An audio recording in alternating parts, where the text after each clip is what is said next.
abordar más sobre la situación en Venezuela, este lunes nos acompaña en el estudio Lester Toledo, quien es diputado del Congreso de esa nación. ¿Qué tal, diputado? Bienvenido. Hola, buenas tardes, Susana. Gracias por la oportunidad. Gracias por acompañarnos. Pues bueno, primero que nada, cuéntenos por qué viene a México. Sabemos que por un lado es perseguido por el gobierno de Nicolás Maduro, pero también está involucrado en este tema de la OEA, en el que varios países hacen un llamado a elecciones en Venezuela. Mira, todos los venezolanos de buena fe, todos los venezolanos que queremos un cambio en nuestro país, estamos apostando a que salga bien esta iniciativa de la OEA. Es una esperanza, es una suerte de luz al final del túnel después de lo mal que lo estamos pasando. Porque esto no es solamente político. Hablar de Venezuela es hablar de la crisis humanitaria, la peor de nuestra historia. Estamos hablando que el último estudio de IBAT, que son cifras incluso que maneja el gobierno, en el mes de febrero, manifiestan en encuestas 71% de los ciudadanos en Venezuela que no comen 3 veces al día. Es decir, no estamos hablando de una élite, Susana. Estamos hablando de que 7 de cada 10 venezolanos manifiestan hoy que no comen completo.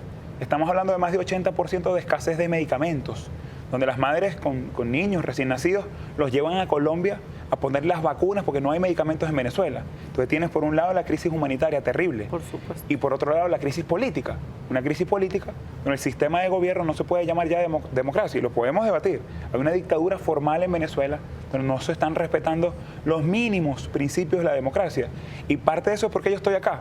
Yo soy un diputado, como tú lo decías, que goza según la constitución de mi país de inmunidad parlamentaria, del fuero parlamentario, como lo llaman acá. Bueno, y yo tengo una orden de captura en mi país por terrorismo y otros delitos locos que inventaron, por 28 años de cárcel. Me fueron a buscar en mi casa una noche del mes de agosto del año pasado, sin una orden judicial, sin ningún mandato de ningún juez, sin allanar mi inmunidad, mi fuero parlamentario. Fueron 60 funcionarios de la policía política, irrumpieron en mi casa, tumbaron la puerta de mi apartamento con mi esposa y mi hija de 3 años allí y fueron directamente a buscarme. Cuando mi esposa preguntó, mi esposa es abogada, mira, ¿dónde está la orden? ¿Por qué lo buscan si él es diputado? La respuesta del jefe de la policía fue, esto es una orden directa de Nicolás Maduro. ¿Y sabes por qué me fueron a buscar?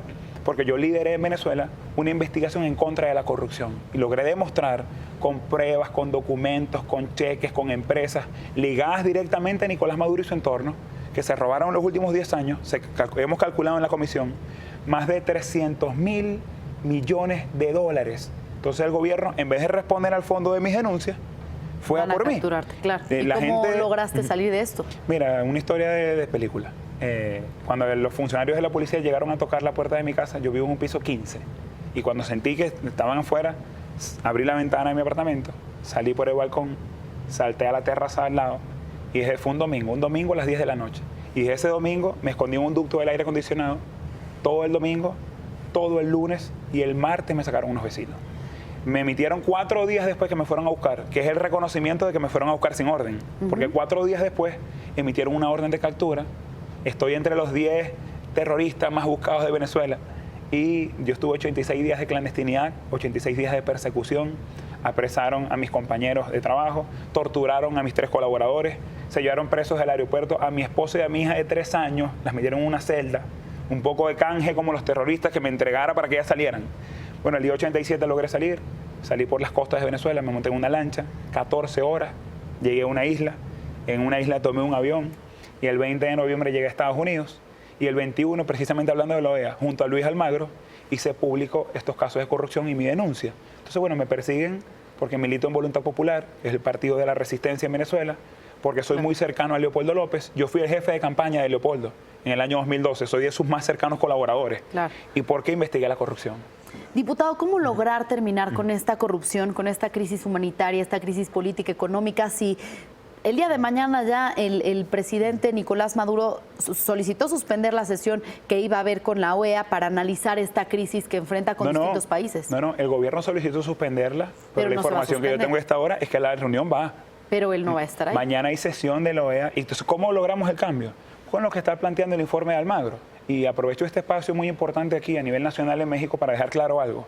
Los venezolanos no estamos pidiendo una intervención extranjera. Esto no es un problema, con mucho respeto lo digo, pero nuestra crisis no es un tema que van a ir los mexicanos o el gobierno de Estados Unidos o el Vaticano o UNASUR. No. Lo único que estamos pidiendo es que pongan el destino de Venezuela en manos de los venezolanos con una elección. Con No lo elecciones. resolvemos nosotros. Entonces, el informe de Almagro plantea, y mañana sí se va a discutir la primera reunión. Y Luis Almagro viene acá. Yo vine porque compartimos un evento durante miércoles, jueves y viernes aquí en la México. Cámara de Diputados. Y viene el secretario Luis Almagro a México. Y vienen unos personajes importantes de todo el mundo. Viene el Premio Nobel de la Paz, Oscar Arias, Así es. el expresidente Tuto Quiroga. Y un poco lo que plantea el informe Almagro son lo que está pidiendo el pueblo de Venezuela. Elecciones generales para resolver la crisis política que tenemos en las urnas, la liberación de todos los presos políticos. No puede haber democracia con presos políticos. Que se abra un canal humanitario, que permitamos que los gobiernos del mundo nos ayuden con medicamentos, nos ayuden con comida y que se restituya el hilo constitucional que se rompió el día que Nicolás Maduro decidió robarse las elecciones que estaban en la Constitución, que no las hicieron, y desconocer la Asamblea Nacional, que fue electa por 2/3 de los venezolanos y que hoy el presidente de un plumazo con un decreto deshizo el Parlamento y desconoció la Asamblea. Entonces, bueno, eso es lo que plantea la OEA, que es lo que quiere la mayoría de Venezuela. Bien. Entonces, para cerrar, diputados, se nos acaba el tiempo, pero nada más para concluir, me gustaría saber, si ustedes no quieren la intervención internacional, ¿de qué va a servir esta reunión de la OEA con distintos países que están buscando analizar esta situación de crisis en Venezuela? De conseguir una elección no es intervencionismo, es elección. La Carta Democrática de la OEA se fundó en el año 2001 y cuando se firmó, dice el párrafo 2, fue por si un gobierno miembro de la OEA violaba, había una ruptura del hilo constitucional, Como la ya lo organización hace pudiera Venezuela. actuar. Bien. Eso ocurrió en Venezuela, por eso el gobierno de México, que agradezco la posición del canciller Videgaray, que fue muy clara la semana pasada, Sí, de que había sí, una sí. ruptura del hilo constitucional, bueno, esperamos que México y los gobiernos democráticos del mundo no se pongan del lado de la dictadura, sino del lado del pueblo de Venezuela, que está sufriendo muchísimo. Bien, pues estamos atentos a cómo se vaya pues desarrollando esta situación y el apoyo pues de los distintos países Muchas hacia gracias. Venezuela. Muchas gracias, diputado Lester Toledo del Congreso de Venezuela. A ti. Muy buenas Muchas tardes gracias. y pues estamos atentos. Y nos vamos ahora a Francia, donde los escándalos de los candidatos a